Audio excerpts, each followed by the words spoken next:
Afghanistan and elsewhere. They can find billions to do that, say that they have no money for education. So what we have to say to this state, and those who act as its guardians, the political parties and coalitions, very, very simple questions. Do you or do you not want a proper education system in your country? Do you now want a regression to what used to exist in the early 20th and most of the 19th centuries, where education, proper education, just became a preserve of the rich? Do you want to return to that system as you're doing elsewhere? And we're going to fight you. We have to say that. We can't just sit down and do nothing, because your futures are involved, and not just your futures, the future of those who will come after you, your children.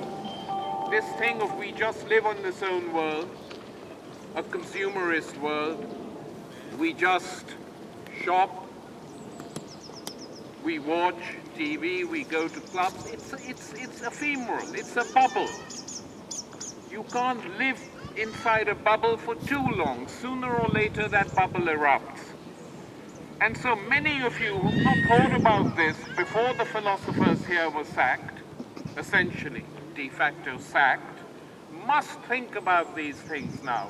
Because we're not just talking about philosophy, we are talking about philosophy in a larger sense of trying to change the conditions under which we live, which is what many, many philosophers have argued for a long time, from Spinoza onwards, one of the great philosophers of the 17th century.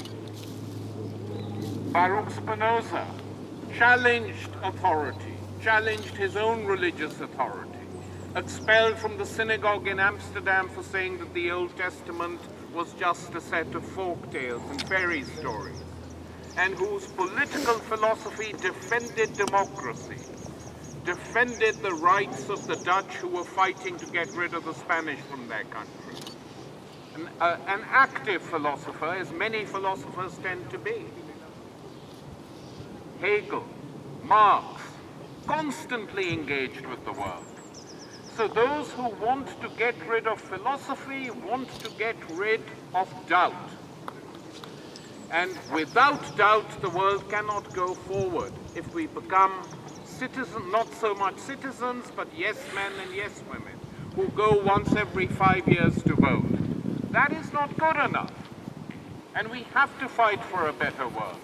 Now, let's see what's happened here and how we can move forward. I said to Peter Holwood, who's been ringing me up and keeping me informed, he's a friend, writes for the New Left Review, of which I'm one of the editors, so we're in touch with Peter. Wrote a wonderful book on Haiti. I said, we cannot simply win these battles locally. We have to use the strength we have nationally to bring to bear on this case, and to help others who might be in a similar situation. So don't think that this occupation has been a waste of time. And those of you who marched out now should be proud of yourselves. Yes!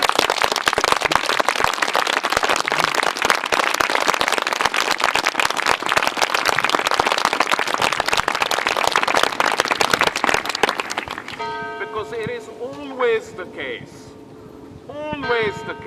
that initially small groups of people take up the cause, whatever it may be, and fight for it, and slowly they grow, and we have to grow, because this is a movement now which is tiny, but it is not unique.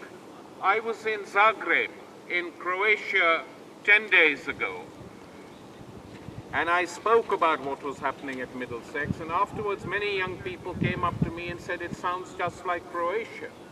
We had student strikes and student occupations, not to defend one department, but to defend an education system. So I said, why were you striking? Why were you occupying? They said, for a better quality of education from schools to universities. That's what we were fighting for. So it's A, you're not alone. B, this is a general problem now in many parts of the world as to what is going to happen to our education system. So I think, and I've suggested this to Peter, but I'm saying it publicly so it's taken up, that we need to call a national conference, mobilization, convention, call it what you will, in order to defend philosophy as a discipline and to defend the quality of education in our universities. And we have to appeal not just to people on the left, but to people on the center, even right-wing philosophers who are extremely worried at what is happening to the education system. We have to spread out. We have to unite with people we may not agree with on many things, but we have to agree on one thing, that the quality of education is under very serious threat. It's under serious threat from governments who say they have no money for education and who are going to cut grants, who are going to cut research facilities, etc. I have just on that, I have some advice for them. I'm not in favor of cuts at the expense of the poor, at the expense of students who already have to find money to pay part of their fees in most cases. I am in favor, however, of drastic cuts in the salaries of vice-chancellors and deans.